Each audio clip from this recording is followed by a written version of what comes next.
Russia Ukraine युद्ध शुरू होने के बाद भारत की कई सारी कंपनीज जैसे कि टाटा और इन्फोसिस, जिनका वेस्टर्न और यूरोपियन देशों में बिजनेस है, उन्होंने भी रशिया की मार्केट में अपना बिजनेस क्लोज करके वहां से निकल गए थे।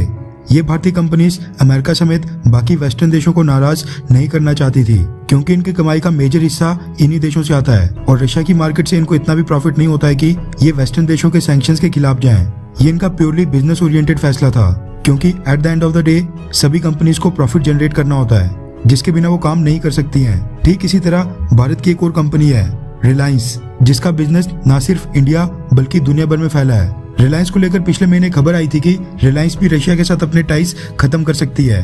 भारत की कई सारी रिफाइनरीज रशिया से डिस्काउंटेड प्राइस के ऊपर लगातार क्रूड ऑयल परचेज कर रही हैं, जबकि रिलायंस भारत में दुनिया की सबसे बड़ी रिफाइनरी को ऑपरेट करती है, जो per day 14 lakh barrels crude oil per day process करने में सक्षम है।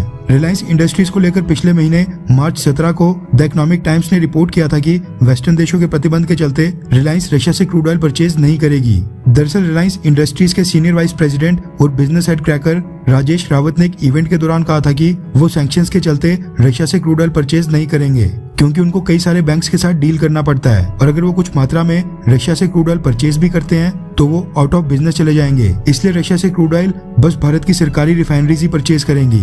ये साफ तौर के ऊपर संकेत था कि रिलायंस अमेरिका जैसे देश को नाराज बिल्कुल नहीं करना चाहती है, क्योंकि उसको वेस्टर्न देशों के साथ कई सारी बिजनेस ट्रांजैक्शंस करनी पड़ती हैं, वहां पर अपना बिजनेस और फुटप्रिंट फ्यूचर में जाके एक्सपैंड करना है। लेकिन अब जो खबर निकल कर आ रही है उसके मुताबिक रिलायंस इंडस्ट्रीज ने अमेरिका समेत बाकी वेस्टर्न देशों को नाराज करने का रिस्क उठा लिया है, क्योंकि यूक्रेन युद्ध शुरू होने के बाद रिलायंस इंडस्ट्रीज ने रशिया से न सिर्फ क्रूड ऑयल परचेज किया है, बल्कि इतनी ज्यादा मात्रा में क्रूड ऑयल परचेज कर लिया है कि उसने पिछले सारे रिकॉर्ड्स तोड़ दिए हैं। रेफरेंस के लिए आपकी स्क्रीन के ऊपर द टाइम्स ऑफ इंडिया के आर्टिकल का स्क्रीनशॉट है, जिसके मुताबिक जब से रशिया यूक्रेन युद्ध शुरू हुआ है, रिलायंस ने रशिया से कम 15 million barrels crude oil purchase कर लिया है। आपकी जानकारी के लिए बता दूं कि भारत ने रशिया से साल 2021 में total 12 million barrels crude oil purchase किया था। मतलब कि साल 2021 में भारत की जितनी भी रिफाइनरीज हैं, उन्होंने एक साथ मिलकर कुल मिलाकर 12 million barrels crude oil purchase किया था। मगर इस बार रिलायंस ने रशिया से कुछ ही दिनों के अंदर इतना ज्यादा क्रूड ऑयल परचेज कर दिया है, जितना भारत की सारी रिफाइनरीज एक साथ मिलकर साल भर में भी परचेज नहीं किया करती थी। सोर्सेज का कहना है कि रिलायंस के इस बोल्ड कदम के पीछे का कारण रशिया द्वारा ऑफर किया जा रहा $25 से $35 पर बैरल डिस्काउंट तो था, लेकिन भारतीय सरकार के सपोर्ट ने यहाँ पे बहुत ही अहम भूमिका निभाई है।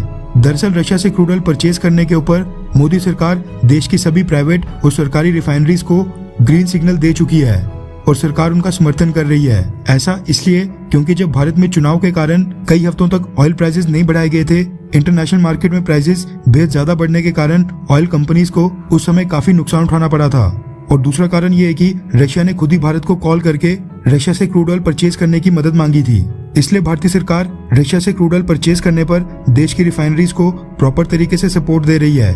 रिपोर्ट्स के मुताबिक रिलायंस ने जो रशिया को 15 मिलियन बैरल्स क्रूड ऑयल के ऑर्डर प्लेस किए हैं, उनकी पहली शिपमेंट अगले महीने मई के पहले हफ्ते में पहुंचने वाली है। वैसे जो भी हो, जहां तक एक तरफ टाटा और इन्फोसिस रशिया के साथ अपने टाइज खत्म कर रही हैं, वहां पर रिलायंस इंडस्ट्रीज का ये कदम बहुत ही बोल्ड और साहसी है। वैसे आपको क्या लगता है कि यूक्रेन युद्ध को लेकर भारतीय सरकार की फॉरेन पॉलिसी क्या बिल्कुल सही दिशा में चल रही है, हाँ या फिर नहीं? नीचे कमेंट करके अपनी राय जरूर बताएं।